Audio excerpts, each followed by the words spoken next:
তাই বিশেষ করে আজকের একটি ঘটনা আপনাকে আমি স্মরণ করে দিতে চাই, সেটা হচ্ছে যে আমাদের সবার প্রিয় ইশরাক হোসেনকে মেয়র পদে নির্বাচিত করা হয়েছে, বা আদালত বলেছে যে উনি মেয়র হতে পারেন এবং তিনি হয়তো মেয়র হয়েও যাবেন, হয়ে গেছেন এতক্ষণে। মানে সেই ব্যাপারটা কি আসলে আপনারা খুব ভালো একটা নজির স্থাপন করলেন? সেই হিসাবে আগামীকাল যদি আমরা দেখি যে 2018 সালে বিএনপি 300 জন নির্বাচন অংশগ্রহণ করেছিল, সেটি একটি রাতের ভোটে নির্বাচন হয়েছিল, যারা যারা এখানে সেকেন্ড হয়েছে, থার্ড হয়েছে, তারাই আসলে এমপি হবে, কয়ে বিএনপি আসলে 300 জন এমপিও পেয়ে গেল, 290 জন এবং ক্ষমতায় বসে গেল, এরকমটাও আসলে হইতে পারবে কিনা? আপনারা ওরকমই চান কিনা? এবং আপনারা যখন নির্বাচনের কথা বলেন তখন আপনাদের একটাই চাওয়া থাকে কিনা কোনো মতে? গণভবনে তো আর এখন আপনারা থাকবেন না, গণভবন কিরকম জানি হয়ে গেছে, অন্য মানে প্রধানমন্ত্রী ভবনে গিয়ে আপনি বসবেন, তখন আপনি দেশে আসবেন এবং তখন আপনি অন্য কথাগুলি বিবেচনা করবেন। ধন্যবাদ আপনাকে। আসলে আপনি যে কথাগুলো বলছিলেন মনে হচ্ছে যেন বিএনপি চাইলেই আপনার মেয়র হওয়া যাবে, বা এটা বিষয়টা এরকম না। ইশরাক, আমি আজকে পত্রিকা নিউজটা যেটা দেখলাম সেটা হচ্ছে ইশরাক তার নির্বাচনের আপনার ব্যর্থ হয়েছে এই মর্মে তিনি আদালতে ইয়ে করেছিলেন, মামলা করেছিলেন। তো সেই মামলারই আপনার একটা মানে আউটকাম হলো আপনার আজকের এই মানে কোর্টের রায়। এখন এটা তো কোর্টের বিষয়, এটা তো আসলে দলের বিষয় না। দল তো এমন কোনো ডেমনস্ট্রেশন করেনি যে আমাদের যারা মানে নির্বাচন অংশ নিয়েছিল তাদেরকে বিজয়ী ঘোষণা করতে হবে। এটা তো ইলেকশন কমিশন বিজয়ী ঘোষণা করেনি, ইট ইজ দ্য কোর্ট।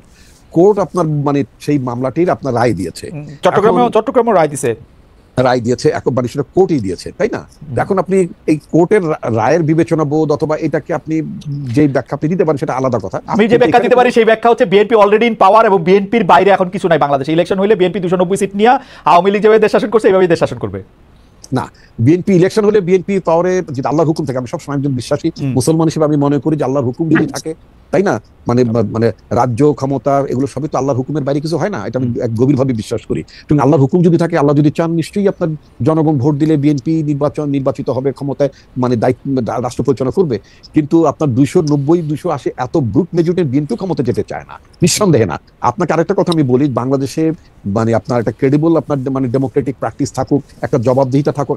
আমরা কোন সংস্কারটা চাই? বিএনপি কিন্তু বারবার একটা কথা বলছে যে আমরা ভোটের জন্য একটা সরকারকে জবাবদিহি করার জন্য, রাষ্ট্রের নিরাপত্তা সংহত করার জন্য যেই সব আপনার সংস্কারগুলো এসেনশিয়াল, সেই সংস্কারগুলো নিয়ে আমরা আগাই, যে সংস্কারগুলো আপনার পরবর্তীতে গভর্নমেন্ট হিসেবে আপনি করতে পারবেন। এখন আপনার কথার কথা, আপনি ক্লাসে পাঠ্য বই আপনি বাংলা ভাষায় মানে পড়বেন না সব ইংরেজি ভাষায় পড়াবেন, এটা তো এখন সংস্কারের মুখ্য বিষয় না। আপনার এই যে বারবার ফ্যাসিস্ট সরকার কেন আছে? Because due to election. এরা ইলেকশন তোয়াক্কা করেনি। ইলেকশন কথাটা শুনলে তাদের গায়ে আগুন জ্বলবে যারা জীবনে ইলেক্টেড হইতে পারবে না, নির্বাচনের মধ্যে ক্ষমতা যাওয়ার কোনো সুযোগ নাই। রিসেন্টলি আপনি আরেকটা দেখবেন কথা বলছেন, যেটা আমার পার্টিটা ভিন্ন মত পোষণ করেছে, সেটা হচ্ছে সংখ্যানুপাতে মানে আপনার মানে চাই, কি বলে মানে নির্বাচন। রিপন ভাই একটা হাইপোথেটিক্যাল প্রশ্ন করি, ধরেন আজকে থেকে 1 বছর পরে নির্বাচন হইলো, তো 1 বছর পরে নির্বাচন হলে আপনারা কি এনসিপি রে ভয় পান? এনসিপি একটু এখন কিছু আসন পাইলে ওই সময় আরেকটু বেশি আসন পাবে, এরকম মনে করেন? না না, আমি আদৌ তা মনে করি, আমি ব্যক্তিগতভাবে আমি আদৌ তা মনে করি এবং আমার দলও তা মনে করে। তাহলে আর আপনারা ইলেকশনটা তাড়াতাড়ি করার প্রেসারটা কেন দিচ্ছেন? ইলেকশনটা তাড়াতাড়ি করার প্রেশার দিচ্ছে যে কথাটা বলে, এটা তো একটা নির্বাচনের সূত্র। গণঅভ্যুত্থান আপনি আশরাফ কায়সার বলেছেন, আপনি বলেছেন একটা দীর্ঘ, আমরা বলবো কিন্তু বিএনপি দেখেন স্টেক হোল্ডার, বিএনপি কেন বলবে? বিএনপি ওয়েট করবে যখন ইলেকশন হবে তখন ইলেকশন হবে, আমরা বলবো না না, অনির্বাচিত সরকার যতদিন ক্ষমতা থাকবে ততদিন এখানে ষড়যন্ত্র থাকতে পারে।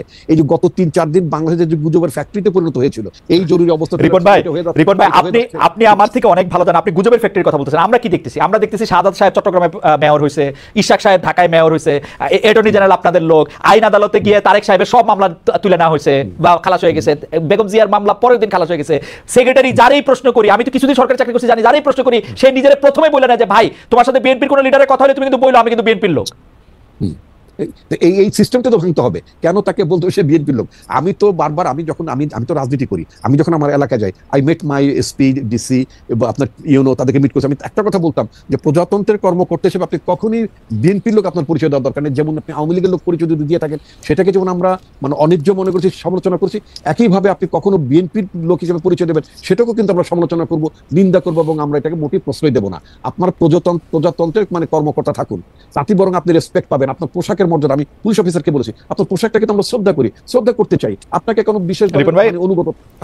রিপন ভাই আপনারা যখন এখন আপনাদের মানে ঢাকার বাইরে যান, তখন পুলিশের কর্তার বা প্রশাসনিক কর্তার ব্যবহার আপনাদের প্রতি অনেক পাল্টাইছে না? আমার যেহেতু আগে প্রশাসনের কর্মকর্তাদের সাথে আমার মিট করার কোনো সুযোগ ছিল না, কারণ তারা আপনাকে খুঁজতো রাষ্ট্রীয় অতিথিশালায় নেওয়ার জন্য। তবে বর্তমানে আমি আমার নিজ জেলার কথা বলতে পারি, নিজের স্বাভাবিক আমার এলাকার আইন শৃঙ্খলা পরিস্থিতির কথা বলেন, হ্যাঁ, আমি নানা কারণে যখন আমি বলি তাদেরকে স্ট্রেট কাট বলি যে আমাদের দলের তরফ থেকে, এবং এটাও বলেছি যে আমার দলের কোনো কর্মী যদি দলের পরিচয় দিয়ে কোনো লোক যদি আমার দলের পরিচয় দিয়ে যদি কোনো অন্যায় রিপন ভাই সংযোগটি বোধহয় একটু আমরা শুনতে পাচ্ছি না রিপন ভাইকে নিশ্চয়ই আমরা শুনবো। তবে আমরা একটু প্রশ্নটি করে রাখি, রিপন ভাই যদি শুনে সেটি হচ্ছে যে আমরা আচ্ছা রিপন ভাই আসলে আমরা প্রশ্নটি করবো। আমরা আশা ভাইয়ের কাছ থেকে রিপন ভাই শুনতে পাচ্ছেন? রিপন ভাই আমরা একটু আটকে গেছিলাম। আমি আপনাকে শুধু দুইটা কথা বলি, আপনি 1 মিনিট একটা মন্তব্য করেন, কারণ আমি জানি যে এই প্রশ্ন আসলে আপনাকে উদ্দেশ্য করে নয়, এই প্রশ্ন আপনার দলকে উদ্দেশ্য করে। অনেক সময় দল ইয়ার চেয়ে বড় থাকে। সেই প্রশ্নটি হচ্ছে গত 5 আগস্টের পর থেকে প্রতিদিনই আপনি বলছেন যে কাউকে আপনি কোনো নির্দেশনা দেন নাই, অথচ আপনি দেখেন প্রতিদিনই বিভিন্ন এলাকায় দখলবাজি, চাঁদাবাজি, দিবস উদযাপন, দলীয় মনোনয়ন দাবি, নানা কিছু কেন্দ্র করে বিএনপির অভ্যন্তরীণ দ্বন্দ্ব সংঘাতের এবং আধিপত্য বিস্তারের খবর আসছে। 10 জনের বেশি মানুষ নিহত হয়েছে, আহত হয়েছেন শত শত মানুষ। গতকাল মিরসরাইয়ে একজন মারা গেছেন। বিএনপির তৃণমূল কি নিয়ন্ত্রণের বাইরে চলে গেছে? বহিষ্কার, সদস্যপদ স্থগিত, সতর্কতা, নানা কিছুর পরে অভ্যন্তরীণ দ্বন্দ্ব থামছে না কেন? আরিফুল ভাই আমি আপনাকে সত্যি করে বলি, I have nothing against BNP, nothing against NCP, কিন্তু আমি কিন্তু রাস্তাঘাটে বিভিন্ন জায়গায় যে চাঁদাবাজির কথা শুনতেছি এগুলি বিএনপি করতেছে। অল্প কিছু জায়গায় জামাত করতেছে, অল্প কিছু জায়গায় এনসিপি করতেছে। ট্রাস্ট মি, আমি একটু বাড়াই করছি না। আচ্ছা যাও, এটা আপনি ইনফর্মে থাকতে পারে। এবং আমরা আমাদের কানে যে অভিযোগগুলো এসেছে আমি আপনাকে ক্যাটেগরিক্যালি বলি, আমরা কিন্তু স্টার্ন মেজার তাদের বিরুদ্ধে দল থেকে বের করে দিয়েছি। আরেকটা কথা আপনাকে বলি, আপনি নিজে জানেন সারা পৃথিবীতে যখন কোনো বিপ্লব হয়, অভ্যুত্থান, সরকারের পরিবর্তন ঘটে, তখন কিন্তু দেখবেন আপনার পোস্ট রেগুলেশন, পোস্ট আপনার মাস্টার্স পিরিয়ডে কিন্তু একটা ব্যাপক ধরনের অ্যানার্কি থাকে। সেই তুলনায় কিন্তু বাংলাদেশ কম্পারেটিভলি অনেক অনেক বেশি ভালো অবস্থায় আছে। এটা গেল একদিক। দ্বিতীয়ত আপনি যে কথা, দ্বিতীয়ত আপনি আমাকে একটু সময় দেবেন। দ্বিতীয়ত আপনি একটা কথা বলেছেন, এই যে বিএনপি একেবারে ক্ষমতার দ্বার প্রান্তে, ক্ষমতা এসে যাচ্ছে ইত্যাদি ইত্যাদি যে কথাগুলো বললেন, এটা গ্রামের নানা জায়গায় মানুষের মধ্যে, কর্মীদের মধ্যে, নেতাদের মধ্যে এই ধরনের ফিলিংস থাকতে পারে। ফলে অনেকেই মনে করছে যে আমার দল তো ক্ষমতা আসছে, সুতরাং আমি এখন যদি মানে দলের কোনো জায়গাতে বিচ্যুত হয়ে যায়, পদ থেকে হারিয়ে যায়, তাদের মধ্যে একটা ক্ষোভ, যে কিছু কিছু জায়গায় যে আপনার কিছু যে আপনার বিভেদ বিরোধ হয়েছে সেটা কিন্তু মানে অস্বীকার করবেন হয়েছে। বাট এটাকে মাথায় রেখে আমাদের পার্টির ভারপ্রাপ্ত চেয়ারম্যান তারেক রহমান বাংলাদেশের 8টি অঞ্চলকে বিভক্ত করে মানে সাংগঠনিক কার্যক্রম পরিচালনা করার জন্য একেবারেই তৃণমূল পর্যায়ের দলটাকে থ্রো ইলেকশন, মানে আমরা যেটা চেয়েছি যে ভোটের আগে কোনো দলের মধ্যে বিভাজন, নেতৃত্বের মধ্যে ঝামেলা এগুলো যাতে না থাকে, আমরা একেবারে গ্রাসরুট লেভেলে কাউন্সিল করে আমরা নেতৃত্ব নির্বাচন করছি, একেবারে ভোটের মধ্য থেকে। আমরা কাউকে চাপিয়েও দিচ্ছি না। এটা আমি তো নিজে মানে আপনার ফরিদপুর, গ্রেটার ফরিদপুর একটা জায়গা আছে, মানে বিএনপির বাইরে এখন কিছু নাই। বাংলাদেশে ইলেকশন হইলে বিএনপি 290 সিট নিয়ে আওয়ামী লীগ যেভাবে দেশ শাসন করছে এইভাবেই দেশ শাসন করবে না। বিএনপি ইলেকশন হলে বিএনপি পাওয়ারে যদি আল্লাহর হুকুম থাকে, আমি সবসময় একজন বিশ্বাসী মুসলমান হিসেবে আমি মনে করি যে আল্লাহর হুকুম যদি থাকে, তাই না, মানে রাজ্য ক্ষমতা এগুলো সবই তো আল্লাহর হুকুমের বাইরে কিছু হয় না, এটা আমি গভীরভাবে বিশ্বাস করি। তুমি আল্লাহর হুকুম যদি থাকে, আল্লাহ যদি চান, নিশ্চয়ই আপনার জনগণ ভোট দিলে বিএনপি নির্বাচিত হবে, ক্ষমতায় মানে দায়িত্ব রাষ্ট্র পরিচালনা করবে। কিন্তু আপনার 290-280 এত ব্রুট মেজরিটি বিএনপি ক্ষমতা যেতে চায় না, নিঃসন্দেহে না। আপনাকে আরেকটা কথা আমি বলি, বাংলাদেশে মানে আপনার একটা ক্রেডিবল আপনার মানে ডেমোক্রেটিক প্র্যাকটিস থাকুক, একটা জবাবদিহিতা থাকুক। আমরা কোন সংস্কারটা চাই? বিএনপি কিন্তু বারবার একটা কথা বলছে যে আমরা ভোটের জন্য, একটা সরকারকে জবাবদিহি করার জন্য, রাষ্ট্রের নিরাপত্তা সংহত করার জন্য যেই আপনার সংস্কারগুলো এসেনশিয়াল, সেই সংস্কারগুলো নিয়ে আমরা আগাই। যে সংস্কারগুলো আপনার পরবর্তীতে গভর্নমেন্ট হিসেবে আপনি করতে পারবেন। এখন আপনার কথার কথা, আপনি ক্লাসে পাঠ্য বই আপনি বাংলা ভাষায় মানে পড়বেন না সব ইংরেজি ভাষায় পড়াবেন, এটা তো এখন সংস্কারের মুখ্য বিষয় না। আপনার এই যে বারবার ফ্যাসিস্ট সরকার কেন আসে? Because due to election. এরা ইলেকশন তোয়াক্কা করেনি। ইলেকশন কথাটা শুনলে তাদের গায়ে আগুন জ্বলবে যারা জীবনে ইলেক্টেড হইতে পারবে না, নির্বাচনের মধ্যে ক্ষমতা যাওয়ার কোনো সুযোগ নাই। রিসেন্টলি আপনি আরেকটা দেখবেন কথা বলছে, যেটা আমার পার্টিটা ভিন্ন মত পোষণ করেছে, সেটা হচ্ছে সংখ্যানুপাতে মানে আপনার মানে চাই, কি বলে মানে নির্বাচন। রিপন ভাই একটা হাইপোথেটিক্যাল প্রশ্ন করি, ধরেন আজকে থেকে 1 বছর পরে নির্বাচন হলো, তো 1 বছর পরে নির্বাচন হলে আপনারা কি এনসিপি রে ভয় পান? এনসিপি একটু এখন কিছু আসন পাইলে ওই সময় আরেকটু বেশি আসন পাবে, এরকম মনে করেন? না না, আমি আদৌ তা মনে করি, আমি ব্যক্তিগতভাবে আমি আদৌ তা মনে করি এবং আমার দলও তা মনে করে। তাহলে আর আপনারা ইলেকশনটা তাড়াতাড়ি করার প্রেসারটা কেন দিচ্ছেন? ইলেকশনটা তাড়াতাড়ি করার প্রেসার দিচ্ছে যে কথাটা বলে, এটা তো একটা নির্বাচনী সূত্র। গণঅভ্যুত্থান আপনি আশরাফ কায়সার বলেছেন, আপনি বলেছেন একটা দীর্ঘ, আমরা বলবো কিন্তু বিএনপি দেখেন স্টেক হোল্ডার, বিএনপি কেন বলবে? বিএনপি ওয়েট করবে যখন ইলেকশন হবে তখন ইলেকশন হবে, আমরা বলবো না না, অনির্বাচিত সরকার যতদিন ক্ষমতা থাকবে ততদিন এখানে ষড়যন্ত্র থাকতে পারে। এই যে গত 3-4 দিন বাংলাদেশের যে গুজবের ফ্যাক্টরিতে পরিণত হয়েছিল এই জরুরি অবস্থা। রিপন ভাই আপনি আমার থেকে অনেক ভালো জানেন, আপনি গুজবের ফ্যাক্টরির কথা বলতেছেন। আমরা কি দেখতেছি? আমরা দেখতেছি শাহাদাত সাহেব চট্টগ্রামে মেয়র হয়েছে, ইশাক সাহেব ঢাকায় মেয়র হয়েছে, অ্যাটর্নি জেনারেল আপনাদের লোক, আইন আদালতে গিয়ে তারেক সাহেবের সব মামলা তুলে নেওয়া হয়েছে বা খালাস হয়ে গেছে, বেগম জিয়ার মামলা পরের দিন খালাস হয়ে গেছে। সেক্রেটারি যারাই প্রশ্ন করি, আমি তো কিছুদিন সরকারি চাকরি করছি জানি, যারাই প্রশ্ন করি সে নিজের প্রথমে বলে না যে ভাই তোমার সাথে বিএনপির কোন লিডারের কথা হলে তুমি কিন্তু বললো আমি কিন্তু বিএনপির লোক।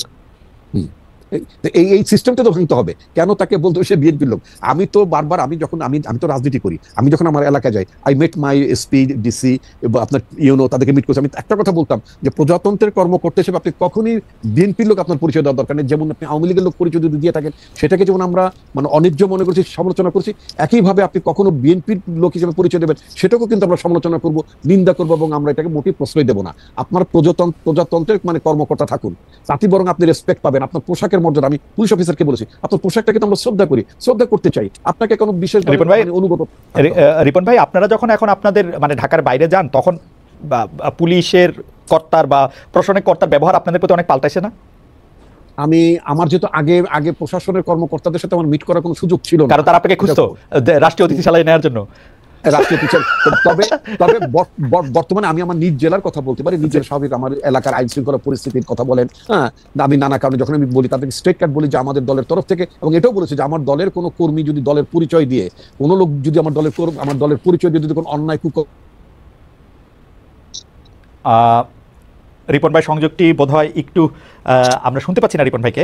রিপন ভাইকে নিশ্চয়ই আমরা শুনবো, তবে আমরা একটু প্রশ্নটি করে রাখি, রিপন ভাই যদি শুনে সেটি হচ্ছে যে আমরা, আচ্ছা রিপন ভাই আসলে আমরা প্রশ্নটি করবো, আমরা আশা ভাইয়ের কাছ থেকে। রিপন ভাই শুনতে পাচ্ছেন? রিপন ভাই আমরা একটু রিপন ভাই আমরা একটু আটকে গেছিলাম।